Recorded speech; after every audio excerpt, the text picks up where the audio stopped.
आसनसोल के बनपुर में सड़क दुर्घटना में घायल एक वृद्ध की इलाज के दौरान मौत हो गई। इस घटना से गुस्साए मृतक के परिजनों ने हीरापुर थाने का घेराव कर जमकर हंगामा मचाया। इस दौरान हुई धक्का मुक्की के कारण थाना प्रभारी ने परिजनों को खरी खोटी सुनाते हुए संयम बरतने की सलाह दी।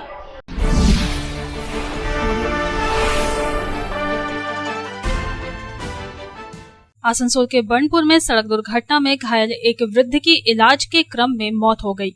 इस घटना से गुस्साए परिजनों ने रविवार की शाम हीरापुर थाने में पुलिस पर लापरवाही बरतने के साथ ही दोषी के विरुद्ध कार्रवाई की मांग करते हुए जमकर हंगामा मचाया।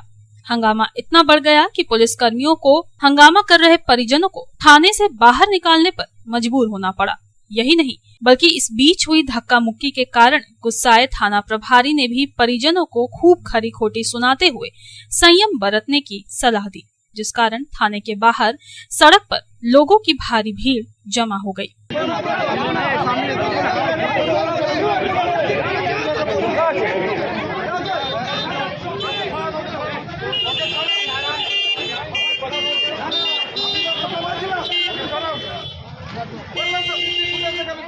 जानकारी के मुताबिक गत 14 मई की सुबह रामबांध निवासी दिहाड़ी मजदूर शशि वर्मा साइकिल से काम पर निकले थे।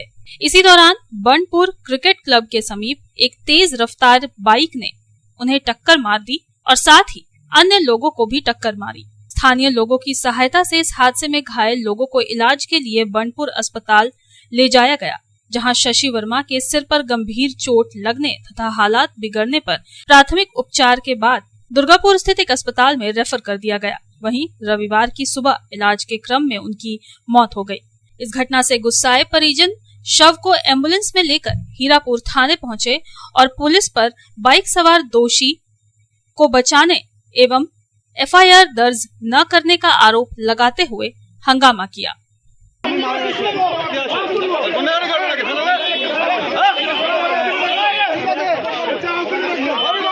क्रिकेट क्लब का जो रोड है ना, वहाँ पर मेरा चाचा जी मेरा चाचा जी जो है वो साइकिल से ड्यूटी जा रहे थे। एक बाइक वाला जो 15 साल का लड़का था वो स्पीड में बस स्टैंड के उधर से आ रहा था, रनिंग में 90 के आसपास का स्पीड होगा। वो आया, कंट्रोल नहीं कर सका। चाचा जी थे और पीछे 2 और आदमी था। वो लोग सबको पहले चाचा जी को मारा। चाचा जी मेरे एकदम पीछे फेंका के पीछे रड में लगा, माथा फट गया। और 2 आदमी का एक का पैर में इंजरी हुआ है, थोड़ा सा और एक हाथ का इंजरी हुआ है। वहाँ पर से हम वहाँ के कुछ आदमी लोग उठा के सबको लेके गया बनपुर हॉस्पिटल। वहाँ उनका स्टिच हुआ, पट्टी हुआ। पट्टी होने के बाद हम लोग वहाँ थाना में फ़ोन करने के बाद यहाँ से एक ऑफिसर गए, उनका नाम था रंजीत चट्टोपाध्याय। वो जाने के बाद वहाँ सारा डिटेल्स लिखने की हम लोग से डिटेल्स पूछे, फिर पूछे कहाँ लड़का तो गायब, हॉस्पिटल वाला पहले गायब कर दिया। और बनपुर हॉस्पिटल का जो एम्प्लॉय है कुछ, वो लोग खास करके लड़का को भगाने में सपोर्ट किया है। एक्सरे करने के बहाने लड़का को लेकर गया और दूसरे दरवाजे से निकाल के गायब कर। आपका जो चाचा था उनका नाम क्या था? उनका नाम था शशि वर्मा। क्या करते थे वो? दिन का जो दिहाड़ी मजदूरी होता है ना, जो मतलब पर डे के हिसाब से जो मजदूरी मिलता है, पेंट का काम या कुछ तरह का मिस्त्री का काम जो होता है, लेबर का, उस तरह का काम कर रहे थे। जिसका साथ एक्सीडेंट में जो लड़का किया वो कौन था? वो देखिए, हम लोग को सारा डिटेल्स तो पता नहीं है, क्योंकि सारा डिटेल्स तो ऑफिसर के पास में है। वो एक सेल का कोई ऑफिसर का बेटा है, ठीक है, जो बहुत ही पैसा वाला है, पहुँच भी है उसका।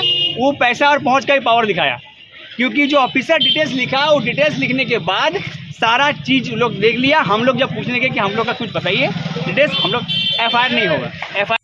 आसनसोल से संतोष मंडल की रिपोर्ट, पब्लिक टाइम्स। खुले एवं स्वच्छ वातावरण में घर बनाने का सपना पूरा करने के लिए गोविंदो धाम लेकर आया है ड्रीम हाउस प्रोजेक्ट, वो भी रानीगंज जामुड़िया शहर के बिल्कुल निकट NH 60 से महज कुछ कदमों की दूरी पर कुनस्तोड़िया तपसी पेट्रोल पंप के निकट गोविंदो धाम में आपको मिलेंगे उचित कीमत और आसान किश्तों पर प्लॉट्स और डुप्लेक्स। गोविंदो धाम प्लॉट में 24 फीट रोड के साथ temple, park, kids playing area और भी बहुत कुछ उपलब्ध होगा। गोविंदो धाम रेसिडेंशियल कॉम्प्लेक्स से महज 4 किलोमीटर के दायरे में railway station, bus stand, market, hospital, school की सुविधा होगी उपलब्ध। गोविंदो धाम में प्लॉट्स और डुप्लेक्स बुक करने वालों को मिलेंगे अट्रैक्टिव गिफ्ट्स। तो फिर देर किस बात की, आपके सपनों को पूरा करने गोविंदो धाम लेकर आया है ड्रीम हाउस प्रोजेक्ट। संपर्क करें 9332202961, 7001804855।